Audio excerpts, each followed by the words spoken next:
할렐루야. 오늘 2024년도 1월 마지막 주일입니다. 자, 2024년도 우리 세반석교회 허락하신 말씀이 은혜의 강물을 채우라. 은혜의 강물을 채웁시다. 우리 내면에 있는 하나님의 성소의 성령 은혜의 강물이 넘쳐나기를 바라고, 또 우리 교회에도 하나님의 은혜의 강물이 차고 넘치기를 바랍니다.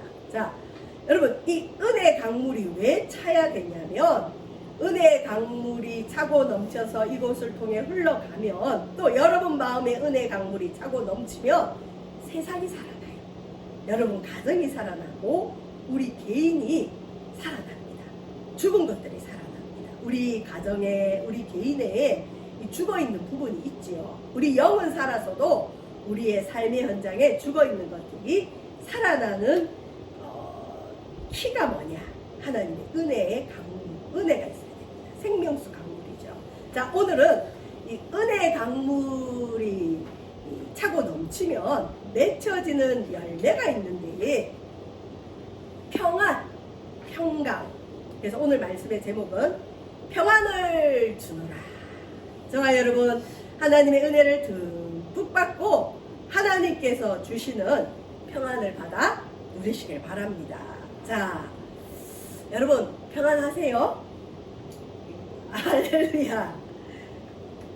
평안의 복이 이 땅에 살아가는 사람들 중에 제일 복받은 복이 실은 평안이에요. 특별히 부모님이나 믿음의 열조가 믿음 생활을 하는 가정의 자녀손들이 받는 복이 있는데 무엇이냐? 뭘 해도 평안해. 요즘은 공황장애, 강박증, 불안장애 이런 게 굉장히 많죠. 불안증에 시달리는 사람들이 우리나라에 굉장히 많아요. 불안하면 사람이 자기가 예상하지 못했던 행동을 할 수가 있죠. 그래서 요즘 묻지마 세련이 나온 지는 오래됐고, 폭행도 많고, 좀 이전과 다른 어려운 일들이 우리 현실에서 많아요. 평안이 없어서 그래요. 저와 여러분, 여러분이 믿음으로 하나님 앞에 엎드리는 만큼 여러분의 자녀들, 여러분의 자녀손들, 특별히 여러분 가정에 하나님이 평안이 있어요. 세상은 평안이 없습니다. 이전에도 사람들은 어렵다 그랬어요. 먹고 살만한데도 사람들은 또 어렵다 그랬어요. 제가 저 경기도에 어느 교회에 있을 때에 제가 아는 집사님 자녀가 고등학교 남학생이에요. 그 자녀가 어느 날 와서 엄마한테 그러더래요. 누나, 사람들은 계속 어렵대.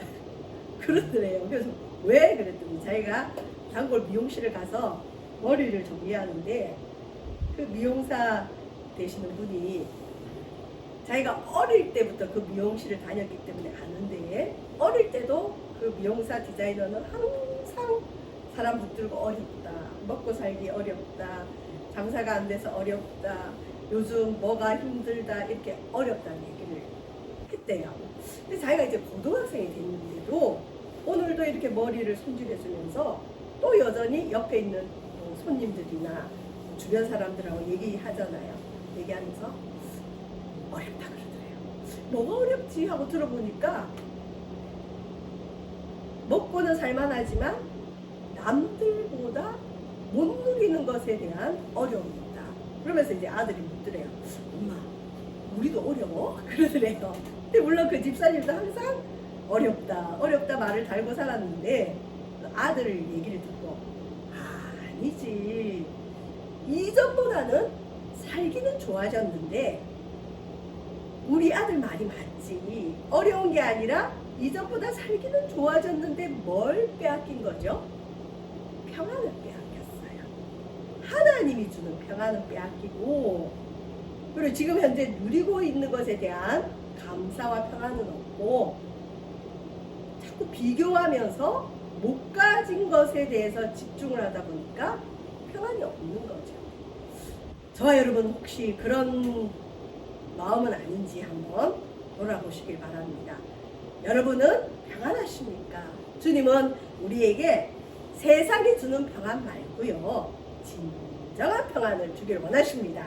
자, 그래서 오늘 본문이 요한복음 20장 19절에서 23절인데, 예수님 부활하시고 제자들에게 나타나셔서 제일 먼저 주신 게 있어요.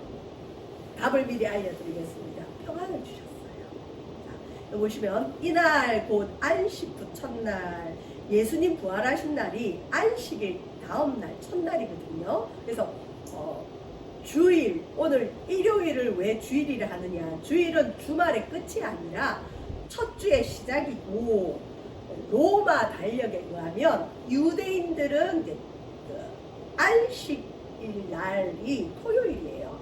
토요일이었는데 그게 이제 끝날이고, 안식 후 첫날이니까 일요일. 그래서 로마에는 뭐 태양의 날이지만 그걸 그냥 우리가 그대로 받아들여서 일요일은 한 주의 첫날이고, 주일은 안식일이 아니고 주의 날, 예수님 부활하신 날을 기념하는 날이 주일이에요. 그래서 주일은 항상 주님의 부활의 능력이 살아나야 됩니다. 기쁨의 날입니다. 자, 예수님이 부활하시고 저녁 때쯤에 제자들에게 나타나셨어요. 자, 예수님 부활하시고 제일 먼저 부활하신 예수님을 만난 사람들은 막달라 마리아와 여인들이었어요. 제자들은 자기 선생님을 잡아 죽인 유대인들이 자기들도 잡아 죽일 줄 알고 흩어졌어요. 두려워서 떨고 있었어요. 자, 근데 예수님이 새벽에 막달라 마리아와 여인들에게 나타나셔서 내가 부활했다고 제자들에게 가서 알려라 그랬는데, 이제 막달라 마리아와 여인들이 와서 제자들을 불러 모아서 예수님 부활했다는 얘기를 했겠죠. 그런데도 이제 여전히 제자들은 두려워서 한 곳에 모여 있었어요. 누굴 두려워했느냐? 유대인들, 자기들을 잡아 죽일까 봐. 왜냐하면 예수님 살아있을 때 내가 3일 만에 부활할 거다 예언을 했는데, 제자들은 실제로 예수님의 부활을 못 믿었는데 이 유대인들은 그 예수님의 말을 믿고 예수님이 부활하면 큰일 나니까 예수님 무덤을 로마 병정들로 인해서 지키도록 했어요. 그러니까 유대인들은 정말 저 예수가 살아나면 안 되지 하는 두려움이 있었어요. 그리고 예수님의 부활을 증거할지도 모르는 제자들을 주목하고 있었어요. 그래서 그 유대인들을 두려워해서 모여 있었는데, 그래서 유대인들이 갑자기 쳐들어오면 안 되니까 어떻게 하죠? 문들을 다 닫아놨어요. 자, 우리가 두려움이 있으면 마음을 닫습니다. 여러분 혹시 두려움에 사로잡혀 본 적 있어요?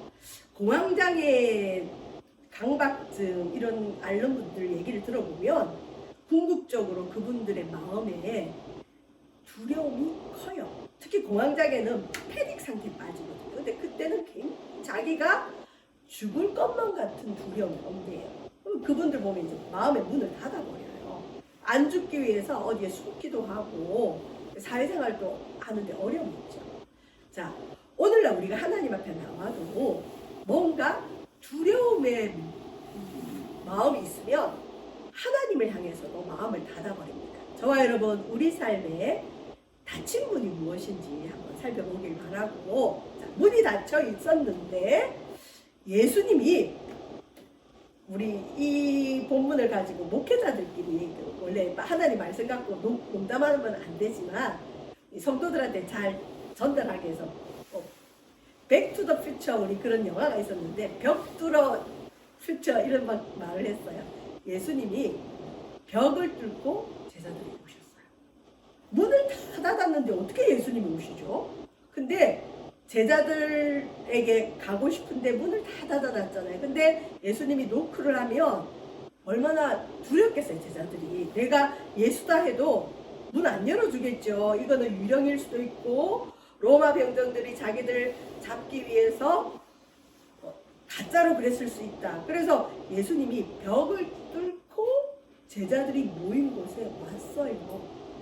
두려워 떠는 그들에게 주님이, 자 여러분 색깔 다른 이 글자 뭐라고 돼 있죠? 너희에게 뭐가 있을지어다? 평강이 있을지어다. 우리의 두려운 현실에 은혜의 강물이 차고 넘치면 우리 주님은 현실과 상관없는 두려움을 뛰어넘는 평강을 주기를 원하십니다. 이 세상에 나의 조건이 평안할 만해서 누리는 평안은 언제든 바뀔 수 있어요. 우리 주님은 그런 평안이 아니라 지금 제자들이 처한 현실의 두려움은 뭐죠? 언제든 자기 선생님처럼 자기들도 잡혀갈 수 있고 심지어 죽음에 내몰릴 수 있어요. 그런 현실은 안 바뀌었어요, 여러분. 그런데 우리 주님이 두려워 떠는 그 제자들에게 오셔서 초월적인 능력으로 오셔서 뭘 주셨느냐? 너희에게 평강이 있을지어다. 부활하신 주님이 제일 먼저 주신 게 뭐냐? 평강, 평안입니다. 오늘날 저와 여러분 예수님을 믿는다면 특별히 죽음 권세에 이기고 죽음을 뛰어넘어 부활하신 주님을 우리 마음에 모시고 있다면 우리 주님은 우리의 현실이 어떠하든지 평강을 주시기를 원하십니다. 여러분 특별히 자녀들을 위해서 기도를 많이 하시는데 우리 자녀들이 잘 될 때도 있지만 살다 보면 어려울 때도 반드시 옵니다. 그런데 부모의 기도로 부모의 믿음으로 하나님께서 주시는 평강이 그 가정에 흘러넘치면 그 어려움을 겪은 자녀는 그 어려움이 어떤 어려움이든 간에 평안하기 때문에 반드시 그 어려움은 이기게 되어 있습니다. 여러분 복 중에 최고의 복은 뭐라고요? 평안의 복. 하나님 우리 가정에 어떠한 경우든 설사 우리 가정에 두려운 일이 일어나고 병이 오고 사업이 좀 많아고 생각하지 않은 어려운 일이 와도 이 현실의 제자들에게 주신 부활하신 주님이 주신 첫 선물 이 평강의 복이 우리 가정에 넘쳐나게 해주세요. 여러분 자녀들이 직장에서 가정에서 어디에서든 성공할 수 있고 기쁨을 누릴 수 있는 유일한 길은 뭐냐? 평안입니다. 평강입니다. 많은 걸 가졌음에도 불구하고 자꾸 옆에 사람과 비교하는 자녀들에게는 이미 그 평강은 빼앗기는 겁니다. 저와 여러분 세상의 평강을 빼앗기지 말고 우리 주님 부활하셔서 제일 먼저 주신 평강의 복을 받아 누리시길 바랍니다. 저와 여러분 평안하십니까? 주님 주신 평안이 있기를 바랍니다. 자, 평강이 있을지어다 했는데 제자들이 여전히 두렵겠죠. 뭔가 유령처럼 예수님이 죽었던 예수님, 죽어서 장사까지 지내고 장례까지 치르고 무덤까지 있는 예수님이 문을 열어드리지도 않았는데 벽을 뚫고 우리에게 나타나셨어요. 이게 유령인가 사실인가 정말 예수님인가 이 예수님이 우리한테 뭘 해줄 수 있나 그런 두려움이 있죠. 제자들의 현실은 여전히 유대인들로 인해서 두려워요. 근데 이 두려워하는 제자들에게 우리 주님이 뭘 보여주시느냐? 예수님 십자가에 달려 죽으실 때 못 박힌 손, 이 손에 구멍이 났겠죠. 무엇이 박혔습니까? 창에 찔린 옆구리, 손과 옆구리를 보이셨어요. 심지어 도마라는 제자는 자기가 자기 눈으로 예수님의 그 못자국을 보지 않고는 예수님 부활한 걸 안 믿겠다 그랬더니 도마에게는 이 손에 구멍에 손을 넣어봐라 그래요. 손과 옆구리를 보이셨더니 그제서 제자들이 주를 보고 기뻐했다. 자, 손과 옆구리를 보인 게 왜 그럴까요? 예수님이 지금 나타났지만 제자들은 실제로 예수님이 살아생전에 내가 부활할 거다 얘기했지만 그게 안 믿겼어요. 지금도 눈앞에 예수님이 계시지만 저분이 누군지 의심이 들 수 있죠. 근데 손과 옆구리를 보니까 구멍이 있고 창자국이 있어요. 이게 뭐냐? 아, 정말 우리 주님이구나. 십자가에 달려 죽었는데 장사 지냈는데 3일 만에 다시 살아나신 우리 예수님이 맞구나. 이건 기적이다. 여러분, 부활은 기적입니다. 죽은 자가 다시 살아난 증거, 부활의 증거가 뭘까요? 손과 옆구리. 이걸 실제로 보여줬어요. 그랬더니 제자들이 그제서 주를 보고 기뻐했다. 여러분, 우리 주님이 우리의 두려운 현실 속에서 평안해라 해도 우리는 여전히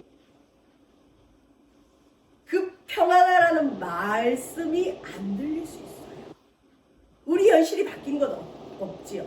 근데 우리 주님이 손과 옆구리를 보이면서 우리에게 뭘 확증해 주냐? 제자들에게는 부활의 믿음을 확증해 주셨고 우리의 삶 속에도 하나님께서 믿음의 확증들로 주시는 손과 옆구리들이 있어요. 특별히 우리가 초신자 때는 조금만 기도해도 주님이 응답을 금방금방 해주시는 게 많고요. 또 신앙이 성숙해도 기도하면 주님이 응답하시는 사건들이 있어요. 그런 잔잔한 사건들이 있을 때 우리 마음에 어떤 확증이 있죠? 주님이 나의 기도를 듣고 계시구나. 주중에도 저희 교회를 위해 기도해 주시고 또 후원도 하시는 우리 권사님 한 분이 계신데 매일 이렇게 말씀 묵상을 요청하셔서 보내드려요. 근데 그날따라 제가 그분이 보낸 아멘 하는 그 답에 뭔가 근황을 여쭙고 싶은 제 마음에 감동이 생기는 거예요. 잘 계시나? 아멘 하셨지만 왠지 아멘이 아닐 것 같은 이상한 그 마음에 그런 좀 감동이 있어서 그냥 권사님 평안하시냐, 별일 없으시냐, 무탈하시냐 이러면서 톡을 보내드렸는데 전화 말고 톡이 온 거예요. 목사님은 안 평안해요. 왜요?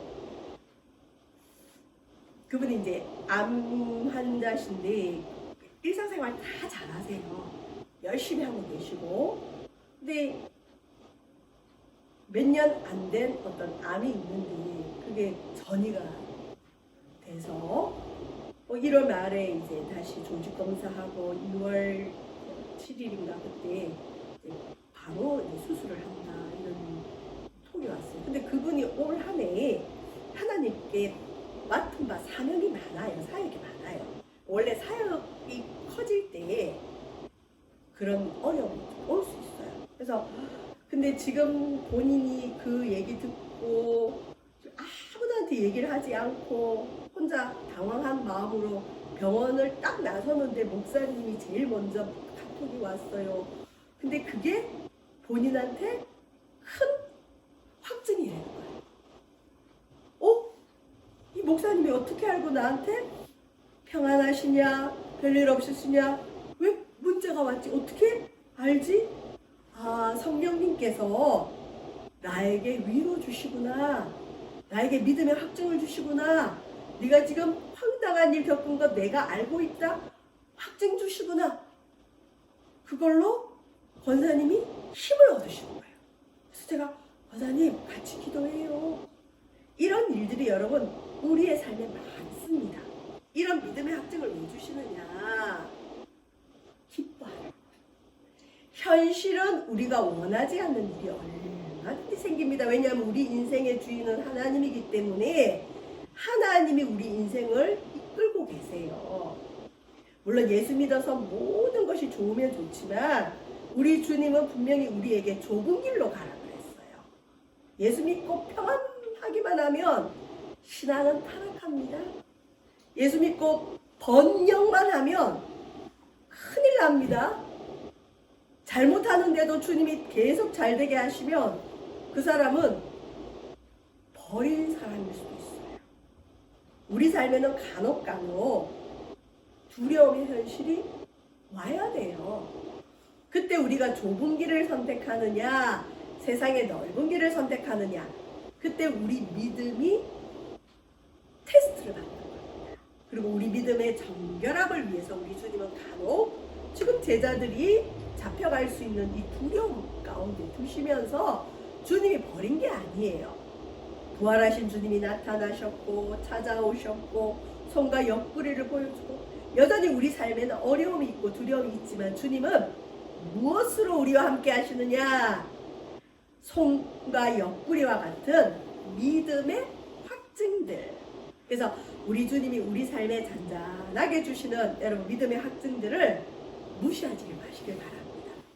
솔직히 그 권사님이 제 카톡 하나 그냥 무시할 수 있잖아요. 근데 타이밍이 그 전이의 소식을 듣고 마음이 무너지잖아요. 그럼 올 한 해는 그 어느 때보다도 더 큰 믿음으로 출발을 하셨거든요. 왜냐하면 하나님 앞에 받은 사명이 크고 할 일이 많은 한 해였어요. 그랬는데 얼마 되지 않아서 그 어려운 소식을 들으니 얼마나 무너지겠어요. 솔직히 무너지죠. 믿음의 사람도 무너져요. 그분은 믿음이 강한 분이에요. 그런데도 당황하시는 거예요.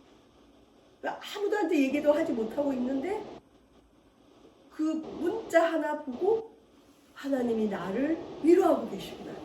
나하고 함께 하시구나. 그래서 기도할 힘을 얻고 계십니다. 저와 여러분의 삶에도 믿음의 확증이 있다면 우리는 기뻐할 수 있습니다. 자, 손과 옆구리, 부활의 확증, 믿음의 확증을 보이고 또, 여러분 또라는 건 뭐죠? 거듭, 반복하는 거예요. 처음에 평강이 있을지어다 하시놓고는 손과 옆구리 보이시고 부활의 확증, 믿음의 확증을 주시고는 또 뭐라고 하시죠? 또 평강이 있을지어다. 평강만 주실 일이 아니라 환경을 좀 바꿔주시면 좋잖아요. 유대인들을 싹 쓸어버리신다든지 유대인들이 부활하신 주님을 믿게 된다든지 우리의 환경이 좀 바뀌면 좋겠지만 우리 주님은 당신의 제자들의 환경을 바꾸시는 것이 아니라 그들이 두려움 속에도 세상이 주지 못하는 평강, 환경에 의해서 좌지우지되는 그러한 믿음이 아니라 그러한 평강이 아니라 주님을 믿고 따를 때 주시는 그 평강, 세상은 요동쳐도 말할 수 없는 평강이 우리 속에 넘쳐나는 이 축복을 주님은 제자들에게 주기를 원하셨습니다. 그러고는 우리 예수님이 한 단계 더 나아가세요. 너희들의 평강이 있을지어다. 이제 우리 평강하니까 여기서 예배드리고 여기서 즐겁게 지내고 여기서 주를 찬양하다가 우리도 뭐 죽든지 그러면 되지가 아니라 이리와 같고 늑대와 같은 세상, 지금 나가면 유대인들이 어떠한 트집을 잡아서라도 잡아 죽일 수 있는 그 여건이 되는 그 세상을 향해서 우리 예수님이 제자들을 파송하세요. 아버지께서 나를 보내신 것 같이 나도 너희를 어디에 보낸다? 두려움의 현실 너희를 보내노라. 평강을 왜 주실까요? 천국은 평강 그 자체예요. 평안 그 자체예요. 천국에서 우리는 계속 일을 하는데 무슨 일을 하냐? 주님을 예배하고 찬양하는 일을 해요. 천국의 일은 찬양하는 거예요. 그래 평강이 없을 수가 없죠. 천국은 평강 그 자체예요. 평안 그 자체예요. 근데 이 땅에서 주님은 현실을 바꿀 때도 있지만 두려움의 현실이 그대로 있다 할지라도 우리 주님은 평강을 주시고 뭘 하시느냐? 평안하다, 평강하다 그 기쁨과 함께 현실로 보내세요. 여전히 문제가 있고 여전히 두려움이 있고 여전히 해결해야 될 난제들이 있는 그 두려움의 현실로 보내십니다. 자, 그리고는 이 말씀을 하시고 제자들을 향해서 숨을 내쉬며 이르시되 성령을 받으라. 아멘. 제자들이 성령을 받 받기를 우리 주님이 원하십니다. 평강을 주시고 성령을 받으라.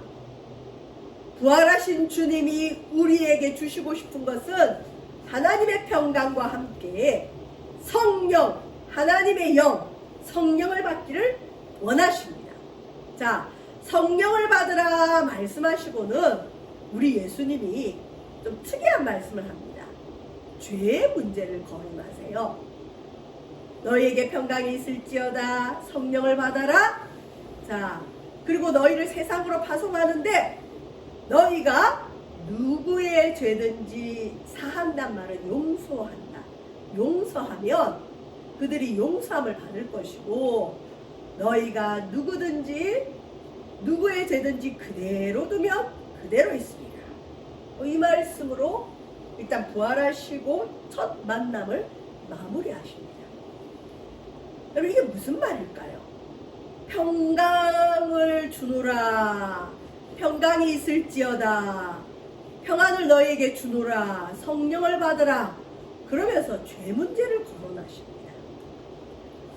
자, 여러분, 평강이 은혜의 강물의 열매라 그랬죠.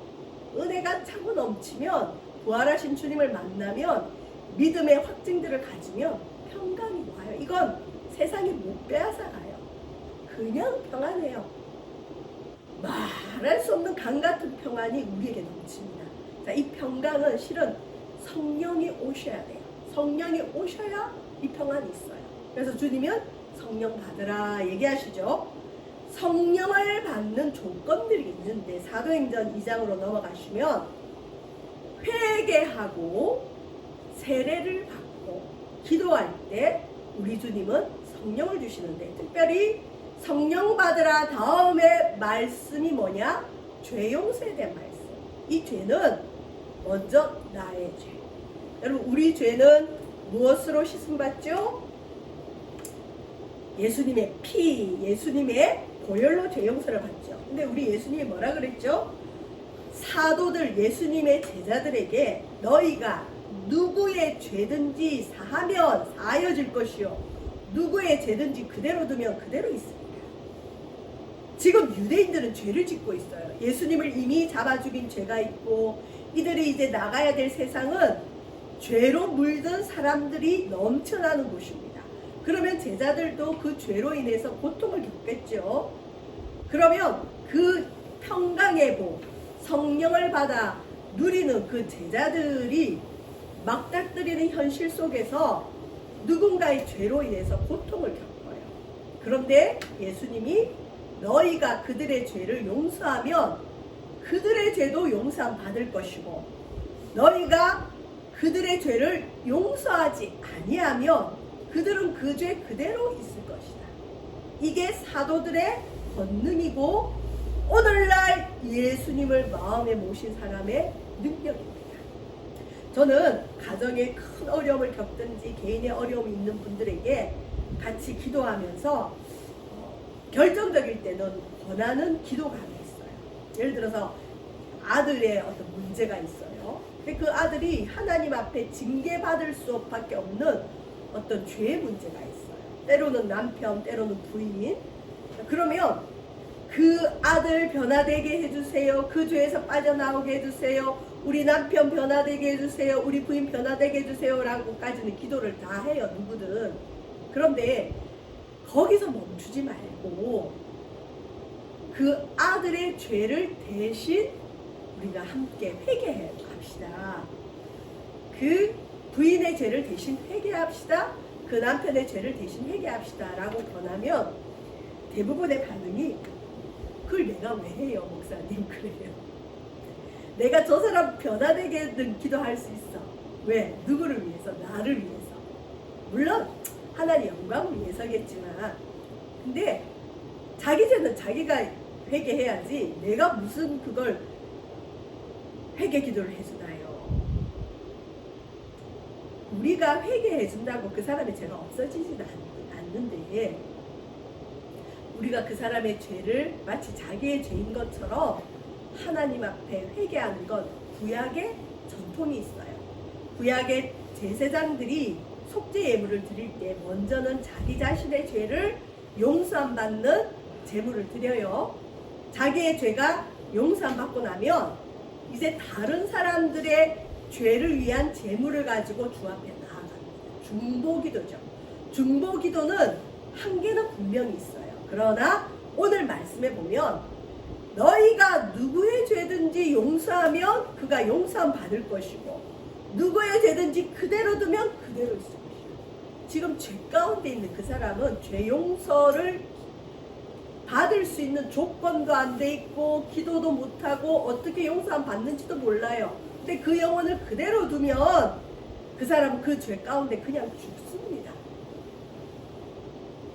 평강을 받고 성령을 받은 우리가 죄가 얼마나 무서운지, 그 죄 때문에 평강의 복을 못 누리는지, 천국까지 못 가는 걸 알면 대신 기도해 줄 수 있어요. 이 말씀 듣고 하나님, 지금 누구누구의 죄를 내가 대신 회개합니다.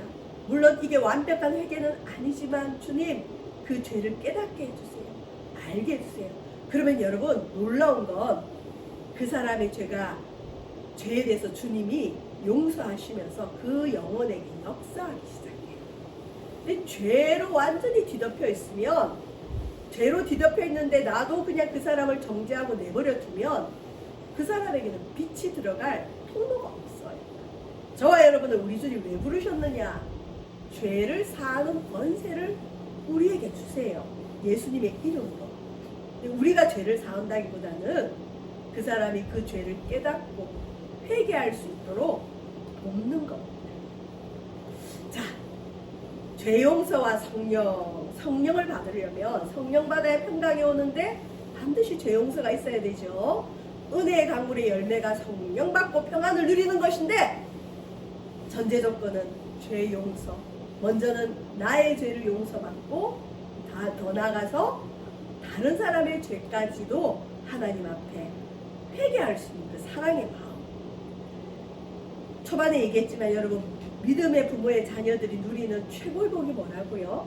다 가져서 누리는 평안이 아니에요. 다 가져도 우리 마음은 요만큼만 바늘구멍만한 빈틈이 생기면 비교의식에 사로잡혀서 그 평안 깨져요.